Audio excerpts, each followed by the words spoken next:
Hello, তো আজকে আমি শুরু করব ক্লাস 12-এর মহাদেশ কবিতাটি সমর সেনের লেখা। তো এখানে কবিতাটিতে আমরা আগে পড়ি কী বলছে, মাঝে মাঝে সন্ধ্যার জলস্রোতে অলস সূর্য দেয় এঁকে, মানে মাঝে মাঝে সন্ধ্যার জলস্রোতে অলস সূর্য দেয় এঁকে, কি এঁকে দেয় গলিত সোনার মতো উজ্জ্বল আলোর স্তম্ভ, মানে গলিত সোনার মতো উজ্জ্বল আলোর স্তম্ভ। আর আগুন লাগে জলের অন্ধকারে ধূসর ফেনায়, মানে জলের অন্ধকারে বলছে আগুন লাগে, মানে সূর্যের যে আলোটা সেটা মানে একদিন কবি দেখছে আর কি বলবো নদীর পাড়েতে বসে। সেই সময় কি সেই উজ্জ্বল স্তব্ধটায় কী বলছে, ধোঁয়ার বঙ্কিম নিঃশ্বাস ঘুরে ফিরে ঘরে আসে শীতের দুঃস্বপ্নের মতো। কিন্তু কবি যে এখানে বসে বসে সেই প্রকৃতির মানে সৌন্দর্যটা দেখছিল, যে জলের অন্ধকারে আগুন লাগে, সেই কী সুন্দর মনোরম পরিবেশ, কিন্তু সেই পরিবেশটা বেশিক্ষণের জন্য ছিল না, কারণ মানে কী বলবো, ধোঁয়ার বঙ্কিম নিঃশ্বাস এমন করে ঘুরে আসে, মানে ঘরে ফিরে ঘুরে আসে শীতের দুঃস্বপ্নের মতো। অনেক অনেক দূরে আছে মেঘমদির মহাদেশ, আর তাই কবি ভাবলো না, আমি আমি বরং চলে যাই মেঘমদির মহার দেশে, যেখানে কি সমস্ত ক্ষণ যে মানে সেখানে পথের দুধারে ছায়া পালে, মানে যেখানে সমস্ত ক্ষণ বা দিনের প্রায় বেশিরভাগ সময়ই যেখানে পথের দুধারে ছায়া ফেলবে, পথের দুধারে ছায়া ফেলবে।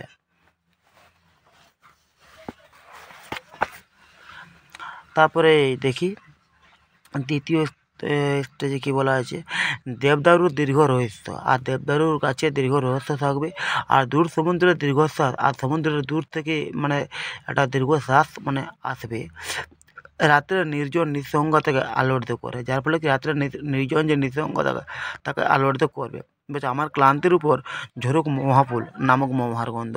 বলছে আমার এই যে সমস্ত ক্লান্তি, সমস্ত কী বলবো, একটা যে গোটা দিনের ক্লান্তি, তার উপরে কী হচ্ছে, মহার ফুল নামক, মহার গন্ধ নামক। কিন্তু কবি যখন এখানে চলে এলো সেই মানে মহার দেশ, সেখানেও কবির কিন্তু ভালো লাগছে না, কারণ কবি সেখানেও দেখতে পাচ্ছে, এখানে বলছে অসহ্য নিবিড় অন্ধকারে মাঝে মাঝে শুনি মহাবনের ধারে কয়লা খনন গভীর বিশাল শব্দ, মানে সেখানে কী বলবো, মানে প্রকৃতিকে দূষণ করে দিয়েছে কয়লা খনির গভীর শব্দে, মানে কী হলো বড় মানে গাছ কাটা হয়েছে, যার ফলে কবির কি সেখানেও কিন্তু মোটেই ভালো লাগছে না।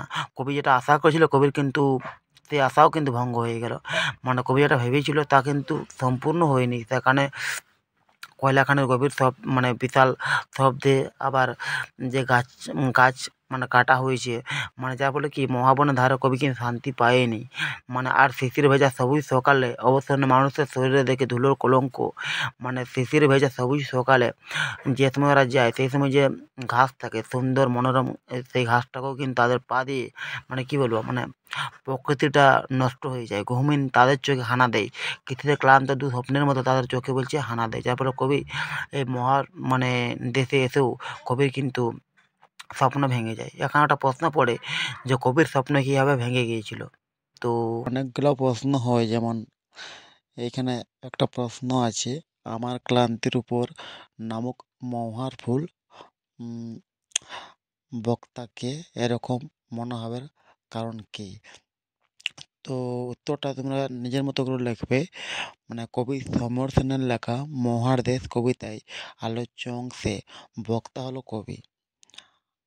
তারপরে বলছে বক্তার এরকম মনে হওয়ার কারণ কি, মানে 1+4 ছিল। তখন কবি শহুরে জীবনের পাশাপাশি দীর্ঘদিন ধরে থাকায় ক্লান্ত হয়ে পড়েছে, আর তাই কবি একদিন বিকালবেলায় নদীর পাড়ে গিয়ে বসে নদীর উপর চলন্ত সূর্যের ছবি দেখে মুগ্ধ হয়ে যায়, কারণ দৃশ্যটা এতটাই মনোরম যেন জলের অন্ধকারে জলের অন্ধকারে আগুন লাগে ধূসর ফেনায়। কিন্তু কবির এই আনন্দ বেশি সময়ের জন্য ছিল না, কারণ একটু পরেই ধোঁয়ার বঙ্কিম নিঃশ্বাস এমনভাবে ঘরে আসে শীতের দুঃস্বপ্নের মতো, আর তাই কবি বিরক্ত হয়ে যাবার ইচ্ছা প্রকাশ করে মহার দেশে, যেখানে সমস্তক্ষণ পথের দুধারে ছায়া ফেলে, আর মহা ফুলের গন্ধে কবির সারা শরীর হয়ে উঠবে ক্লান্তিহীন, যেমন সারাদিনের সমস্ত ক্লান্তি দূর হয়ে যায়, আর তাই কবি এরকম উক্তি করেছেন। তো তোমরা ওটা নিজের মতো করে লিখবে। যেমন এখানে আর একটা প্রশ্ন হয়েছে, কবির কীভাবে স্বপ্ন ভেঙে গিয়েছিল। তো তোমরা নিজের মতো করে লিখবে যে উম, যে মানে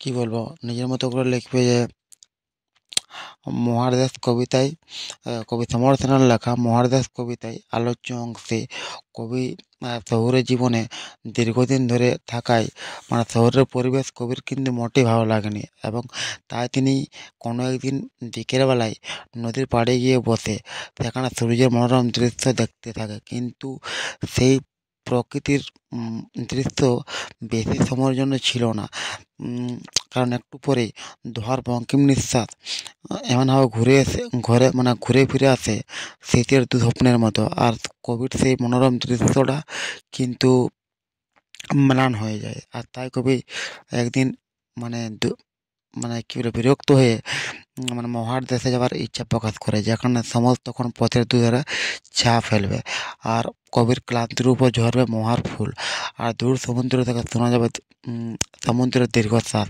কিন্তু কবি যখন সেখানে যায়, কবি কিন্তু মানে পুরোপুরি ভেঙে পড়ে, কারণ কবি যে যখন যায় তখন কবি দেখতে পায় যে কয়লা খনির নতুন করে মানে কয়লা খনির গভীর বিশাল শব্দ, আবার শহরে যান্ত্রিকতা সেখানে বসিয়েছে, আবার গাছ কাটা হয়েছে, যার ফলে সেখানে সে মনোরম পরিবেশ নেই বললেই চলে।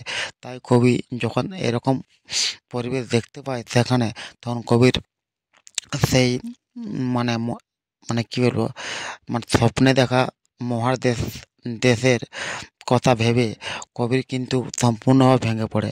কবি তাই সেখানে এসে কবির কিন্তু সেখানেও আর একটু ভালো লাগেনি, এবং কবি পুরোপুরি ভেঙে পড়ে। এখানে এমনিভাবে লিখবে, তোমরা ঠিক নিজের মতো করে লিখলে নাম্বার পেয়ে যাবে। আর এইভাবে কবির স্বপ্ন ভেঙে যায়।